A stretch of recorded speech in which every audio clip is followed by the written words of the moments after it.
DElEd math second semester के chapter 7 में सर्वांग समता तथा समरूपता में आप लोग का बहुत बहुत स्वागत है। इस चैप्टर में हम लोग देखेंगे कि दो आकृतियाँ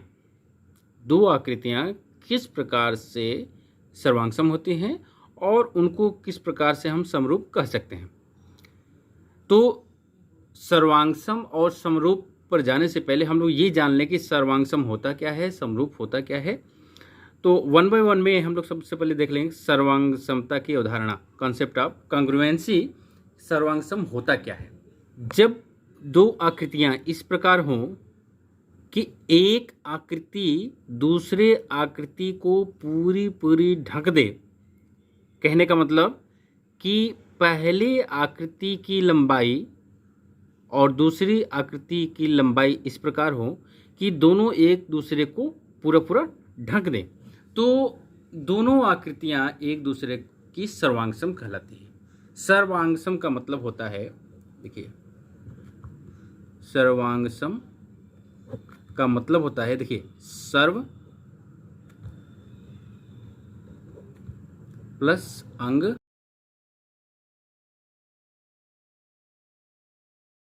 सर्व मीन्स सभी,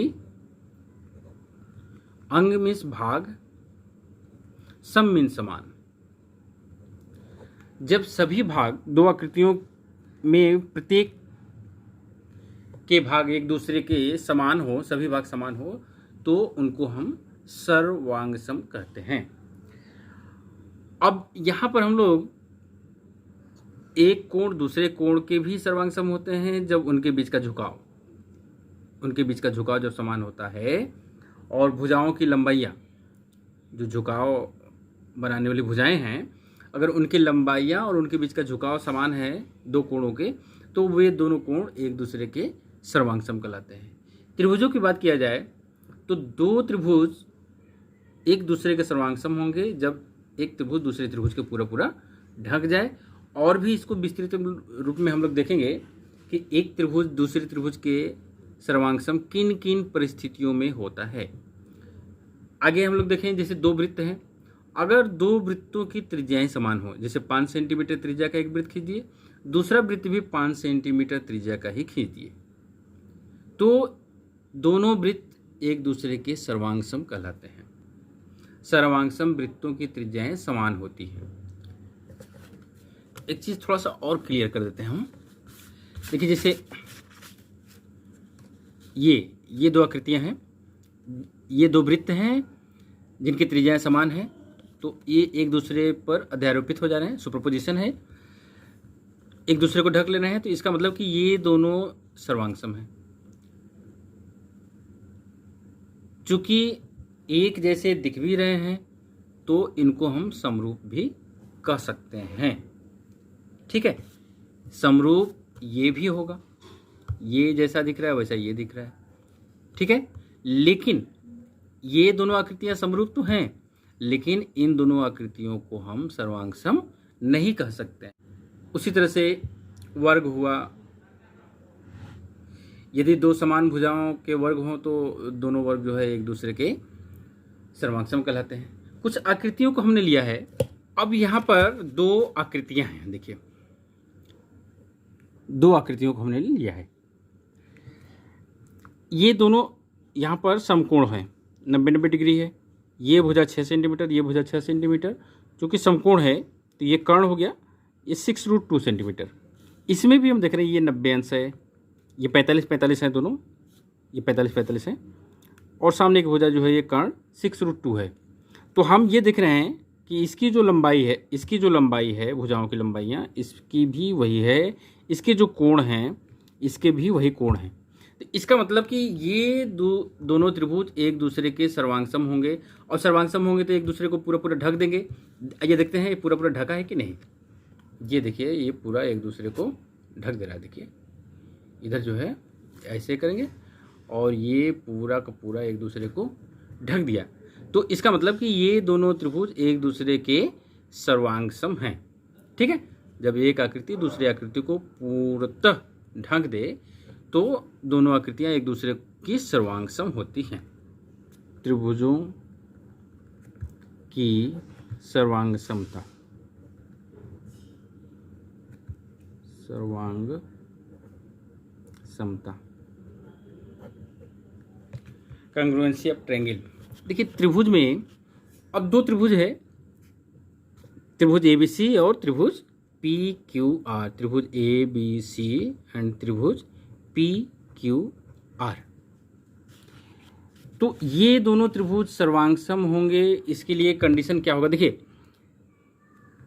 दो त्रिभुज सर्वांगसम तब होंगे जैसे इसकी भुजा, इसकी संगत भुजा इसके और आधार बराबर हो तथा उनके बीच का कोण यदि बराबर है तो हम कहेंगे कि ये दोनों सर्वांगसम है। यानी कि भुजा इस भुजा के बराबर, ये भुजा इस भुजा के बराबर और एक कोण एक कोण का, यानी भुजा भुजा कोण। भुजा पहला है सर्वांगसम के सर्वांग समता की शर्त, ये हो जाएगी शर्त। पहला है भुजा, बीच में कोण कर दें, फिर भुजा यानी कि साइड एंगल साइड, ये है अगर तो दोनों त्रिभुज को हम कह देंगे सर्वांगसम है। सेकेंड कंडीशन हो जाएगा कि दो कोण, ये कोण ये इस कोण के बराबर हो जाए और ये कोण इस कोण के बराबर हो जाए तथा ये भुजा इसके बराबर हो जाए तो भी ये त्रिभुज सर्वांगसम कहलाएंगे। तो इसमें दो कोण एक भुजा ले लिए, यानी कि कोण कोण भुजा, यहाँ पर ना angle angle side. Third condition है, अब ऐसा हो सकता है कि जैसे इस भुजा के बराबर ये भुजा हो जाए, इस भुजा के बराबर ये भुजा हो जाए और इस भुजा के बराबर ये भुजा हो जाए, यानी कि दोनों त्रिभुजों की तीनों भुजाएं आपस में बराबर हो जाए तो भी सर्वांगसम होते हैं। तो यहाँ पर लिखा जाता है भुजा भुजा भुजा, यानी कि साइड साइड साइड। और यही कंडीशन कोणों में भी हो सकता है कि ये कोण इस कोण के बराबर हो जाए, ये कोण इस कोण के और ये कोण इस कोण के, यानी कि तीनों कोण, दोनों त्रिभुजों के तीनों कोण परस्पर बराबर हों। तो यहाँ पर हो जाएगा कोण कोण कोण, तो भी ये सर्वांगसम हो जाएगा और इसको कहेंगे एंगल एंगल एंगल। अब यदि दोनों त्रिभुज समकोण त्रिभुज हों तो समकोण त्रिभुज में कर्ण और एक भुजा बराबर है। जैसे ये मान लेते हैं कि अगर ये समकोण है,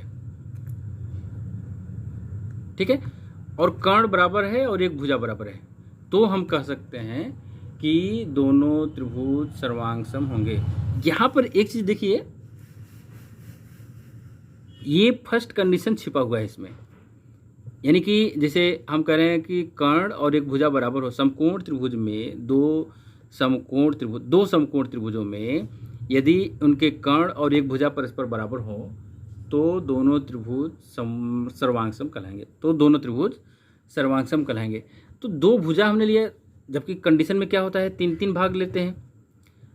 तो यहाँ पर तीसरा भाग भी है लेकिन छिपा हुआ है, उसकी चर्चा सिर्फ हम ये कह के कर दे रहे हैं कि समकोण त्रिभुजों में, यानी कि ये कोण इस कोण के बराबर होगा, ये 90 ये 90 होगा, यानी कि हम ले रहे हैं भुजा कोण भुजा। लेकिन यहाँ पे क्या करेंगे, RHS कहते हैं उसको, RHS, right angle hypotenuse and side. Right angle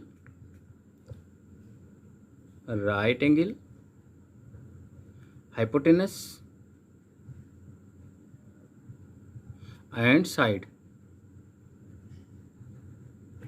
ये 5 कंडीशंस होते हैं दो ट्रायंगल के कांग्रुएंसी के लिए। ठीक है, तो ये हो गया कांग्रुएंसी कंडीशन। अब हम लोग देख लेते हैं सिमिलरिटी। आइए देखते हैं समरूपता, सिमिलरिटी। समरूपता में जब दो आकृतियां हैं, दो आकृतियों में उनके संगत कोण, यहाँ पे ध्यान दीजिएगा, संगत कोण का मतलब ये होता है, यहाँ पे मैं फिगर बना देता हूँ, अभी इस पर ध्यान दिया जाए तो हम चर्चा किए थे समरूपता के लिए क्या शर्तें हैं। शर्तों में पहला है कि जैसे कोण ए कोण P के बराबर हो, कोण B कोण Q के बराबर हो, और कोण C कोण R के बराबर हो। ठीक है, ये इस कोण के बराबर हो, ये इस कोण के बराबर हो, और ये इस कोण के बराबर हो। और यानी कि ये हम कह सकते हैं कि संगत कोण बराबर हो। यहाँ पर पहला कंडीशन क्या होगा, ये कंडीशन दे देंगे फर्स्ट वाले के लिए यहाँ पर, अर्थात संगत कोण बराबर हो, संगत कोण बराबर हो। ये फर्स्ट कंडीशन हो गया सिमिलरिटी के लिए, समरूपता के लिए। दूसरा कंडीशन क्या हो सकता है, दूसरा कंडीशन ये है कि देखिए यहाँ पर इसकी भुजा इसके बराबर हो ये कोई ज़रूरी नहीं है, लेकिन ये ज़रूरी है कि अगर ये आकृति बड़ी है और ये आकृति छोटी है तो इनके भुजाओं में एक समानता होती है, एक अनुपात में घटते बढ़ते हैं। जैसे ये बड़ा है तो उसी अनुपात में ये छोटा हो जाएगा, ये बड़ा है तो उसी अनुपात में ये छोटा हो जाएगा, ये बड़ा है तो उसी अनुपात में ये छोटा हो जाएगा। जैसे अगर ये 4 है तो ये 2 कर दें, ये 6 है तो ये 3 हो जाएगा, और ये 8 है तो ये 4 हो जाएगा। कहने का मतलब कि ये आकृति इसकी संगत भुजा की आधी है। 4 है तो 2, 3 है तो 6 है तो 3, 8 है तो 4।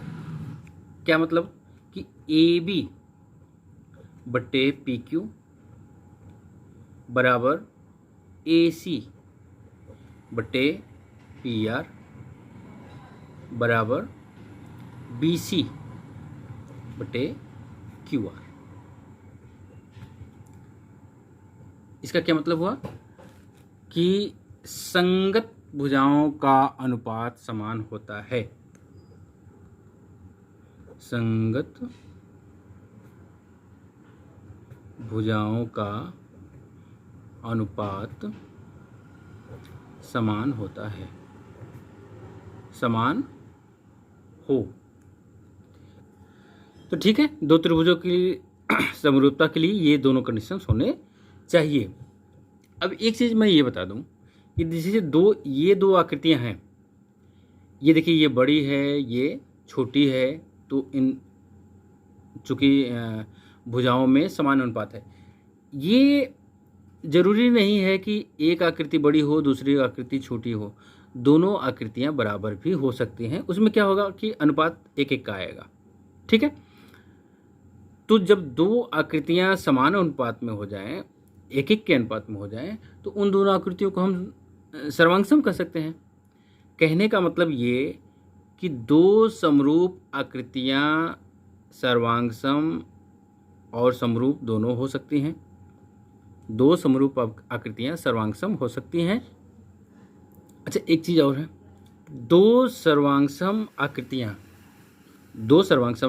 समरूप हो सकती हैं, दो सर्वांगसम आकृतियां समरूप हो सकती हैं, लेकिन दो समरूप आकृतियां जरूरी नहीं है कि वे सर्वांगसम हों। ठीक है, तो ये हो गया सर्वांगसमता एवं समरूपता।